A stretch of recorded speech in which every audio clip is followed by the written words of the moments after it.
बहुत गुण मिलते हैं। मैंने पहले एक बात कही थी महाराज जी, हम जो धीरू भाई अंबानी थे वो 200 रुपये कमा करके 180 रुपये की चाय पीते थे। तो लोगों ने पूछा कि क्यों, 20 रुपये की चाय पी लो। बोले अगर 20 वाली पीऊँगा तो 20 रुपये की चाय वाले लोगों के साथ बैठना पड़ेगा। मैं 180 की चाय पीता हूँ ताज होटल में, तो 180 का आइडिया मिलता है। जिंदे की निंदा होती, मुर्दे को तो सब स्वर्गीय बोल देते हैं। तो आलोचना होगी, जिंदे की निंदा होती, मुर्दे को तो। जिनके सानिध्य में यह पंच कल्याण प्रतिष्ठा महोत्सव बहुत सानंद रूप से आप कर रहे हैं, और फिर आगे 15 से 20 में फिर से टीटी नगर में और विशाल एक भव्य पंच कल्याण प्रतिष्ठा पूज्य महाराज श्री जी के गुरुवर के सानिध्य में भी यहाँ भोपाल वासियों को यह सौगात मिलने वाली है। निश्चित रूप से भोपाल वाले बहुत पुण्यशाली है, और ये सब आदित्य हैं ही, क्योंकि सूरज कभी भेदभाव करता ही नहीं है।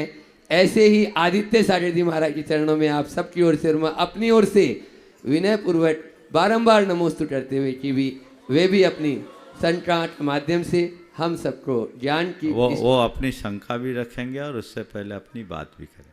हाँ, पूज्य महाराज श्री चरणों में बारंबार त्रिकाल नमोस्तु नमोस्तु नमोस्तु। बड़े लोग छोटे लोगों की मन की बात समझ लेते हैं। परम पूज्य गुणायतन तीन प्रणेता प्रमाण सागर जी महामुनराज के चरणों में कोटि कोटि नमन। मंच में विराजित समस्त मुनियों के चरणों में कोटि कोटि नमन।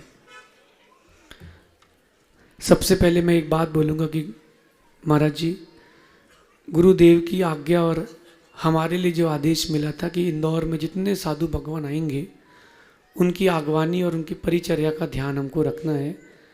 तो मैं सोच रहा था कि सुप्रभ सागर जी महाराज ने सुधा सागर जी को आमंत्रण दिया, मुझे कब मौका मिलेगा, और वो मौका आज मुझे मिल गया।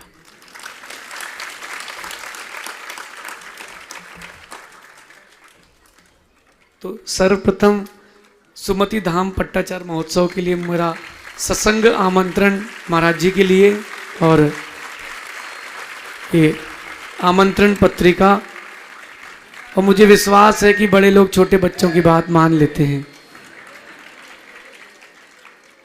आत्मीय आमंत्रण।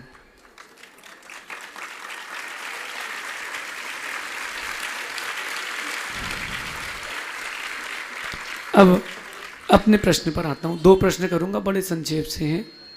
एक प्रश्न ये है महाराज जी की, प्रायः देखा जाता है कि कामयाब अकेले होना पड़ता है, दुनिया कामयाबी के बाद साथ देती है। कोई ऐसा दृश्य या कोई ऐसा चित्र या दिन जब आपको वो दिखा हो कि अभी दुनिया स्वार्थी है? और दूसरी चीज़, जब कोई क्रिटिसाइज करता है तो आप उसको कैसा फेस करते हैं? नमोस्तु महाराज। पहले तो मैं कहूँगा कि आज का दिन आप सबके लिए भी आनंद का कारण बना है, और हम लोगों के लिए भी हर्ष का विषय बना है। साधुजन जब साधुजनों से मिलते हैं तो स्वाभाविक रूप से हर्ष और प्रमोद भाव उत्पन्न होता है। आज जो कुछ भी घटित हुआ उसी सहज प्रमोद भाव की अभिव्यक्ति है। आप लोगों का आग्रह तो था ही, विशेष रूप से महाराज जी का आग्रह था। आप लोगों के आग्रह को तो मैं शायद नज़रअंदाज कर देता, लेकिन महाराज जी के अनुरोध को ठुकरा नहीं पाया, और इसलिए गाड़ी की दिशा परिवर्तित हो गई और यहाँ आने का योग बना। ये भी बहुत अच्छी बात है। हम यहाँ आए हैं पंच कल्याणक के निमित्त से, जैसा अभी आपको बताया गया कि टीटी नगर में आगामी 15 से 20 फरवरी में पंच कल्याणक का आयोजन होना है। निमित्त वो बना, लेकिन मुझे लग रहा है मंगलाचरण आज हो गया है। पंच कल्याणक से पंच कल्याणक का मंगलाचरण हो, और ये भी आज आपका प्रारंभिक दिन है, तो मंगलाचरण का ही दिन है। इसे मैं एक शुभ शकुन के रूप में देखता हूँ। बहुत अच्छी बात। महाराज जी ने बहुत ही आदर भाव प्रकट किया, पूरा संघ और हम लोग सब प्रमुदित हैं, और यही संदेश देना चाहते हैं कि हम लोग एक दूसरे के प्रति ऐसा ही स्नेह और सद्भाव बना कर रखें, ताकि हम सबके जीवन में सरलता बढ़े, सकारात्मकता बढ़े और समाज में भी सकारात्मकता के साथ सौहार्द की वृद्धि हो, ये प्रयास करना चाहिए। महाराज जी ने जो सवाल किया है कि कामयाबी अकेले को मिलती है, क्या आपके जीवन में ऐसा कभी लगा कि दुनिया सब स्वार्थी है?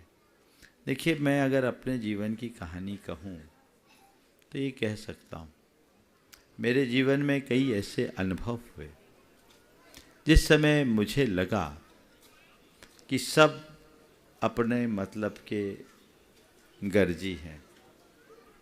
कई अनुभव जो अब मैं सार्वजनिक नहीं भी कर सकता, लेकिन ऐसा लगा।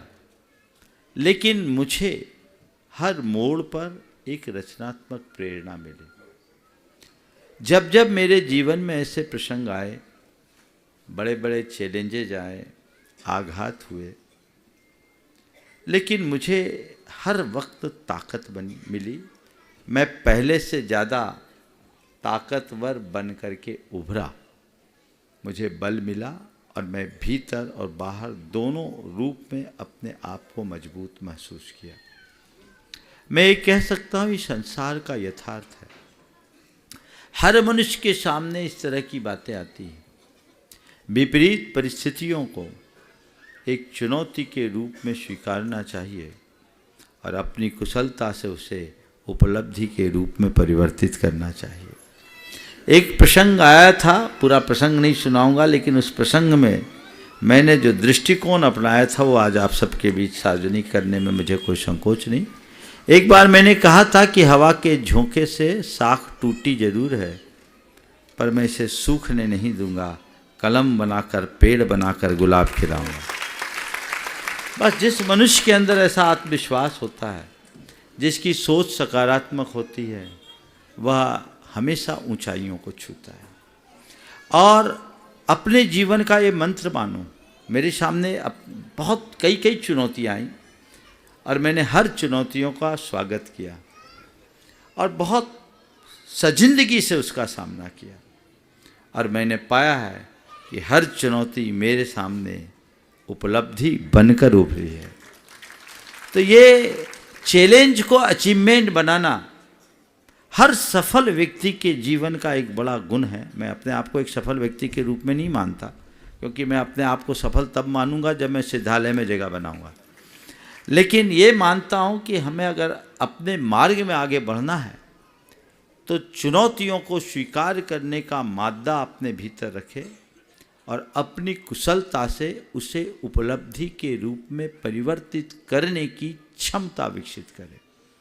दूसरी बात, आलोचक तो होंगे ही। अगर आपके कोई आलोचक नहीं तो आप जिंदा नहीं। जिंदे की निंदा होती, मुर्दे को तो सब स्वर्गीय बोल देते हैं। तो आलोचना होगी। आलोचना जिंदा होने की पहचान है। उसे घबराइए मत। मैं कभी नहीं घबराता।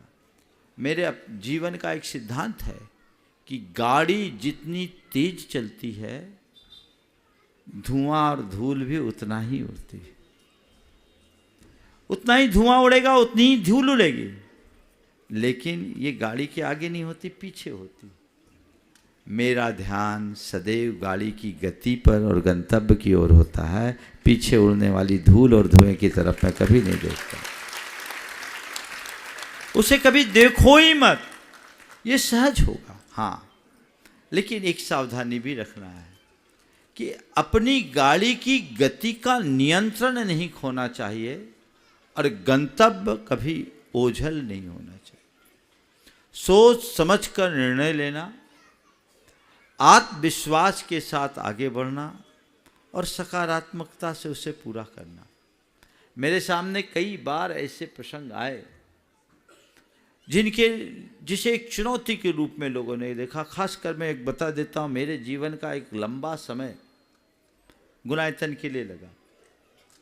गुणायतन मेरे सामने एक बहुत बड़ा चैलेंज था।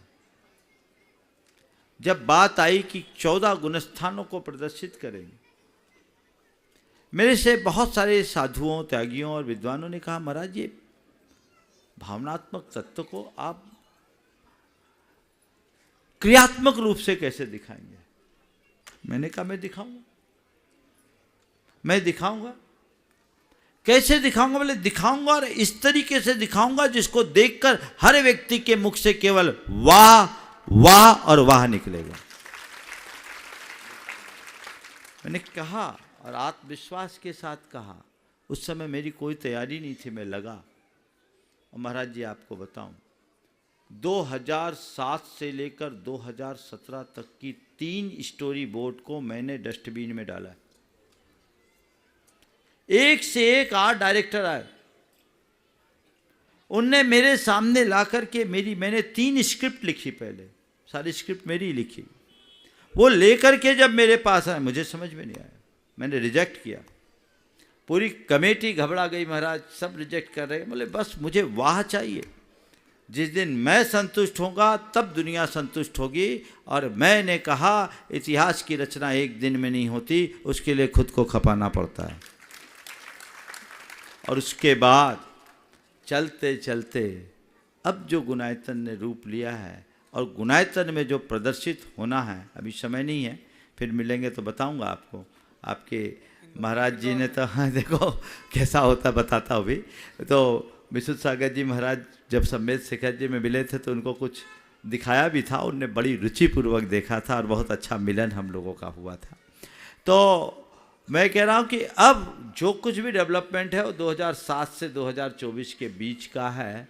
और अब मैं आप सबसे कहूँगा कि वहाँ वह बनने जा रहा है जिसको देखकर वहाँ निकलने की बात तो दूर है, दांतों तले उंगली दबाए बिना नहीं रहेंगे। अब मुझे संतोष है। तो चीज़ों के लिए व्यक्ति के हृदय में लगन होनी चाहिए, आत्मविश्वास होना चाहिए, चिंतन की प्रखरता होनी चाहिए और सकारात्मकता होनी चाहिए। ये चीज़ें मैंने सदैव अपने जीवन में अपनाने की कोशिश की है। मैं नहीं कह सकता कि मैंने कितना अपनाया, लेकिन मैंने जो कुछ भी पाया है इसी के बदौलत पाया। मैं कभी किसी चीज़ का मोह नहीं करता। कोई चीज़ मुझे अगर अनुकूल नहीं जचती तो नहीं जचती, और मैं निर्णय लेने में फिर विलंब नहीं करता, चाहे कितना भी कठोर निर्णय लेना हो। और निर्णय लेने के बाद फिर उसके बारे में दोबारा नहीं सोचता, तुरंत काम होता है। कल अनुभव वगैरह रास्ता दूसरा देख रहे थे, अब बोले महाराज जी आपने रास्ता बदल दिया, हमें आना था इधर से भौरी होके और हम आ गए फंदा होके, बैरागढ़ पड़ गया। कैसे बदल गए? हमने कहा थोड़ी देर बाद बैरागढ़ के लोग आए, इन लोगों के जाने के बाद महाराज ये रास्ता है, हमने देखा तो 4 किलोमीटर का अंतर था। हम बोले चलो कोई मतलब नहीं, एक समाज को लाभ मिल जाएगा, इधर से निकल जाओ। मैं उस समय ये नहीं कहा कि मैंने उधर कह दिया, कहा तो नहीं था, इनको देखने के लिए भेजा था। लेकिन निर्णय लेने के बाद कभी मुड़कर नहीं देखना चाहिए, निर्णय सुविचारित रूप में लेना चाहिए और अपने हृदय को आत्मविश्वास से भरकर रखना चाहिए। तो मैं ये कह सकता हूँ कि आज गुणायतन ने जो स्वरूप लिया, अभी आप लोग जो गुणायतन जाके देखते हैं वो तो उसका ऊपरी ढांचा है, उसकी आत्मा का तो आपने दर्शन ही नहीं किया। वहाँ जो चीज़ बनने जा रही है, सोरिंग राइड, जिसका आपने कभी नाम न सुना हो, सोरिंग राइड जो दुनिया में कुल 29 है, 30वीं गुणायतन में बन रही, जिसका नाम है समो शरण दर्शन। एक ऐसी राइड जो 16 मिनट की राइड है और विश्व की सबसे बड़ी राइड, वर्ल्ड की लार्जेस्ट राइड है और फर्स्ट रिलीजियस राइड है। दुनिया में जितनी भी राइड है वो एडवेंचरस है और 9 से 11 मिनट की। ये पहले 16 मिनट की राइड जिसमें लोग बैठेंगे, 12 मीटर हाइट पर जाएंगे, स्क्रीन से वो सिंक्रोनाइज होगा और ऐसा लगेगा जैसे साक्षात समो शरण में आप जा रहे हैं। उसे देखने के बाद आपको ऐसा नहीं लगेगा कि पंचम काल में सम्मेद शिखर के किसी ऑडिटोरियम में बैठे हैं, आपको ऐसा लगेगा कि चौथे काल में साक्षात भगवान महावीर के समो शरण में विचरण करें। ये उपलब्धि है। और एक ही राइड नहीं, अब तो एक राइड और बन गई जिस पर लगभग काम समाप्ति पर है, उसका नाम है सुमेरु वंदना। वो एडवेंचरस राइड है जिसमें सुमेरु पर्वत के चारों वनों का भ्रमण होगा और उस चारों वन में भ्रमण करने के उपरांत अंत में पांडुक वन में पांडुक शिला में भगवान का अभिषेक और पांडुक वन के अकृत्रिम जिनालय की वंदना हो गई। जो चीजें शास्त्रों में हम लोगों ने पढ़ा है वो उसका जीवंत रूप, उसे देखने के बाद हर व्यक्ति को ये लगेगा कि अगर कोई अकृत्रिम जिनालय या समोसरण इस दुनिया में है या कभी हुआ है तो यही होगा, इससे भिन्न नहीं हो सकता। इस लेवल का काम है।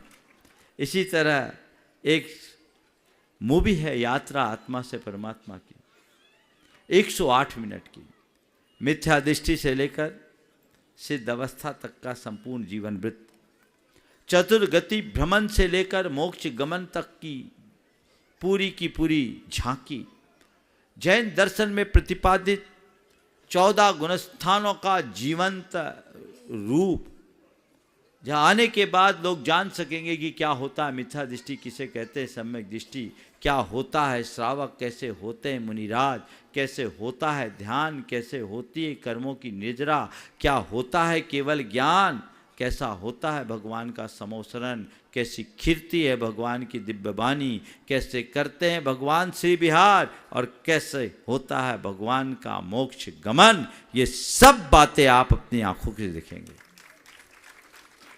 ऐसा लगेगा जैसे कि सब कुछ मेरे सामने घट रहा है।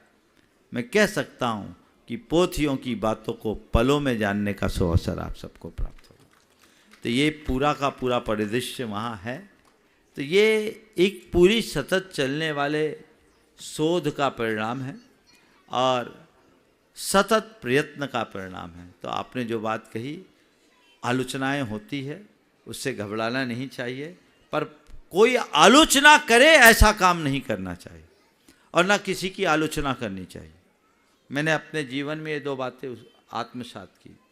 मैं कभी किसी की क्रिटिसाइज नहीं करता, किसी विषय में टिप्पणी नहीं करता, और कोई आलोचना करे चला कर ऐसा काम नहीं करता। अब जिनको आलोचना करना है, कुछ लोग हैं हमारे समाज में जिनको चावल में कंकर ही बीनना आता है, वो उनका धर्म है, वो कंकर बीनेंगे, वो उनका काम, पर हम तो चावल बीनने वाले लोग। तो हम लोग मेरी आलोचना करें ऐसा काम मत करो और कभी किसी की आलोचना मत करो। अपनी लाइन लंबी करते जाओ, जितने आलोचक हैं उनके मुंह अपने आप बंद हो जाएंगे, रास्ता खुल जाएगा। महाराज जी और पूछ सकते हैं? हाँ, बस हमारी एक और इच्छा है कि हाँ, महाराज जी की बात तो रही गई।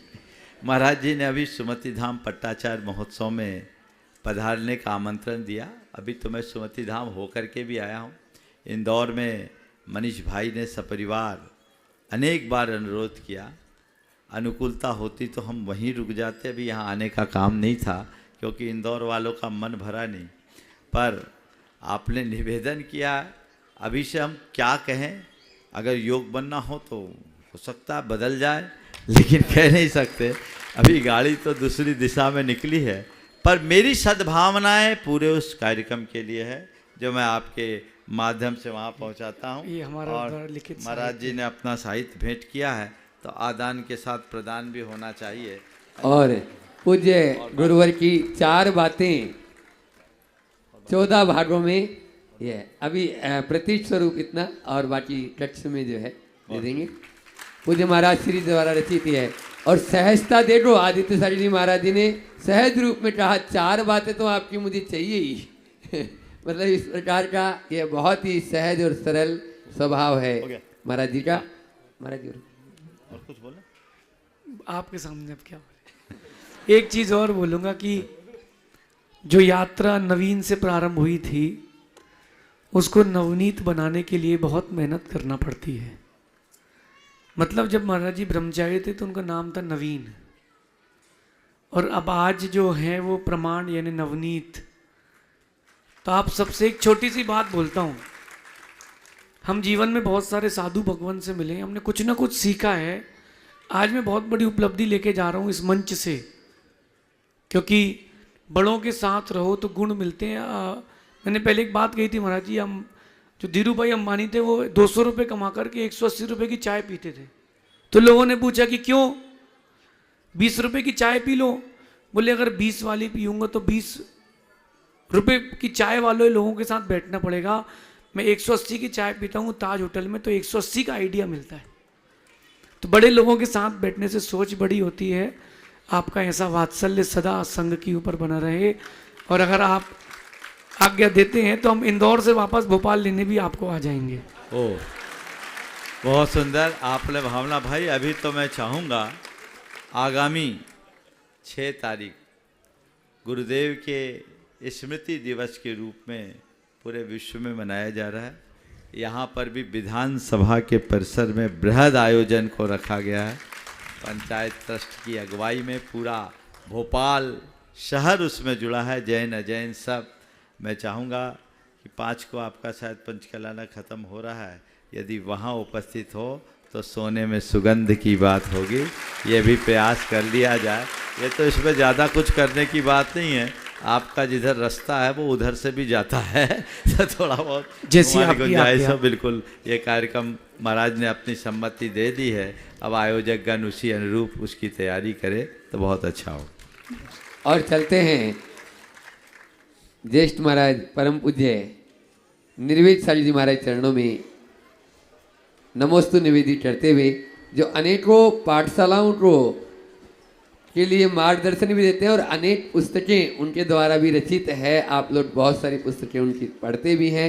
ऐसे पाठशाला प्रणेता के चरणों में अपन सब बारंबार नमोस्तु करते हुए, पूज्य महाराज श्री जी आप भी अपनी संख्या के माध्यम से हम सबको कर्ता करते हुए ज्ञान में डुबकी लगाने का अवसर दें। मुनि श्री को नमोस्तु करते हुए